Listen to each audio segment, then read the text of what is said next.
Hello and welcome to my music project. For my music project, I chose the saxophone. On this slide, here is a picture of the saxophone. So, what is the saxophone? It's a musical instrument that is made out of brass. Although it is made out of brass, it has a plastic mouthpiece and is actually categorized as a woodwind, but is mostly played with brass. It is categorized as a woodwind because here, the reed, that it needs, because it's got a reed, it is classed as a woodwind. And produces sound with the player lengthening and shortening the tube which the sound goes down, which is here, and using the keys which is there.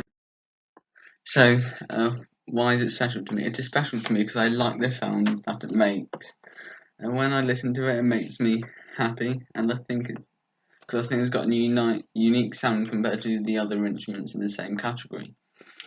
It is in the woodwind section, but it sounds more like brass, not a woodwind, so I find that intriguing. I also find it special because I used to play it for a few years when I was in primary school.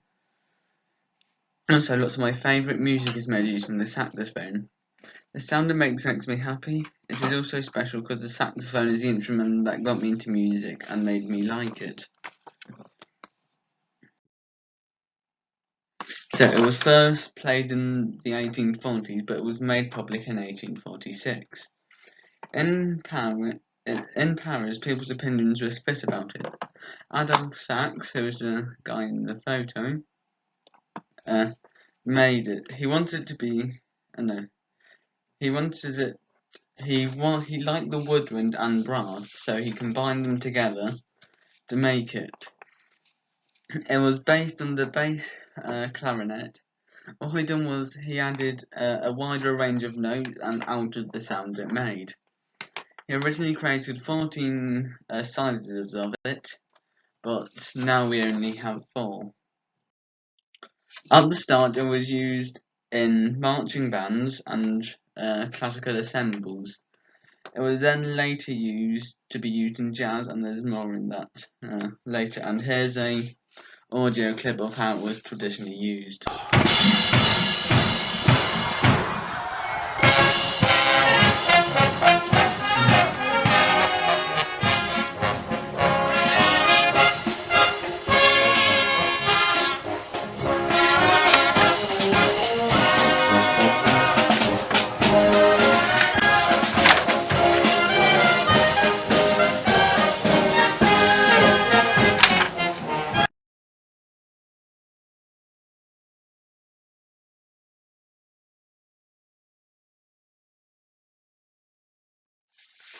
So what type of music is it used in? It was most well known in its use in rock and jazz music, but it was which I'll be covering later.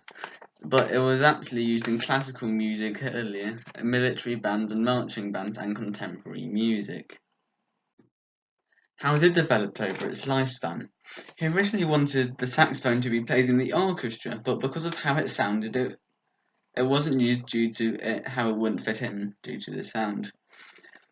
It was then mainly used in marching bands and classical ensembles due to how it sounded like the other instruments but added a bigger variety of notes. Then, 75 years later, it started to be used in dance music. It had to be changed to be louder, so the mouthpiece was made smaller and the tube was made straighter to give the sax a louder sound needed to compete with the other instruments in jazz and dance music. Now the saxophone is primarily used as a jazz instrument. So, Charlie Parker.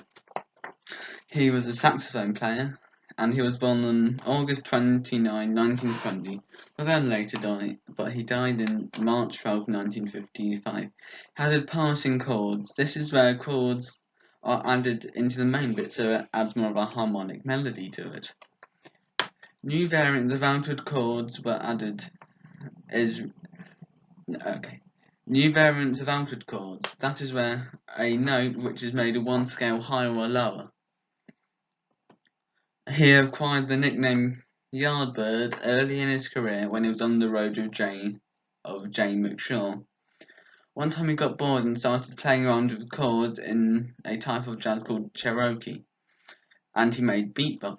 This was largely rejected by jazz musicians at the time. However, some musicians such as Coleman Hawkins were more positive about its development and helped it. So here is the first piece of jazz music which I've chosen.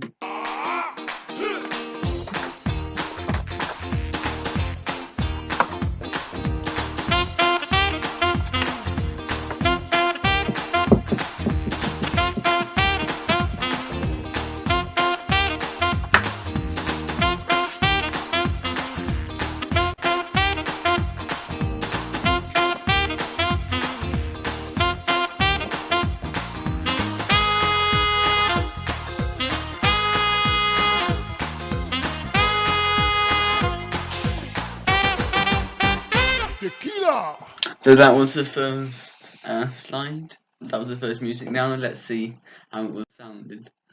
So for the timbre, for this piece I would say it was quite low pitch. I'd also say it was smooth and it flowed into the next section of notes. The dynamics in this piece, it was predominantly loud and it was a main piece of music doing the melody. At the start there was a quiet bit of sax, but that was only a small bit, so it was mostly loud. And the pitch of this was quite low. It doesn't change much, staying around the same note level. For most of the song, it wasn't changing what note it was played. The texture of this plays only one note at a time. The instrument is the melody player, playing most of the melody. The tempo is quite fast for this piece of music. It is a fast-paced tempo, so it is very upbeat. It's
So that was the first piece. So the timbre.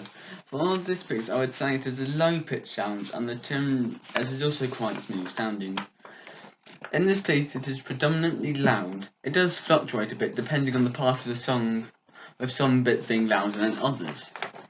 The pitch is predominantly low. In some cases, it goes up and down, but in others, it stays the same. It is mostly low pitch. And this piece is playing a single note at a time. It is playing the melody, and it's the most heard instrument in it. This piece is slower than the last piece, with a slower tempo, but in some places it does become faster, again before it slows down, but it is still quite upbeat. So how do they compare? The pitch of the saxophone doesn't change between the two, but the tempo does. In the first one, the tempo is upbeat, but the other one is slower, but still fast in comparison to the other music. This means they are both upbeat. They are also around the same volume by being the main instrument that is being played. The texture is around the same in the same pieces, with the saxophone being the main instrument. So how would you care for the instrument? You should first clean the mouthpiece by getting a cloth and putting it through it. That is to remove any moisture that is being trapped in there. You should also get a cleaning swab and pull it through the neck joint to clear anything out to check nothing's in there. You should also check the keys to check there's no moisture there, so you don't get condensation. And you would remove it for the next time you're playing, so you get the same experience. Also, keep it in its safe and in its box, so when you carry it, you don't accidentally damage it. So I chose the Bokaris. He was born on the 25th of September 1906 and later died on the 9th of August 1975. He was a Russian composer who composed lots of music like saxophone and piano. Most of his work is tonal, but some were atonal. Some of his most popular work was the Fifth and the Seventh. Some of his other work is Lady Macbeth and Muxton. He also influenced lots of composers, but he was also influenced by others. In the early 1940s and the 1950s, Skabakovich showed an interest in Jewish music. He liked it because Jewish music ability to build a jolly melody on sad music. Some of the music that in this style was the 4-string quadlet, which is one of the most well known. And that is the end of my music project. Thank you for watching.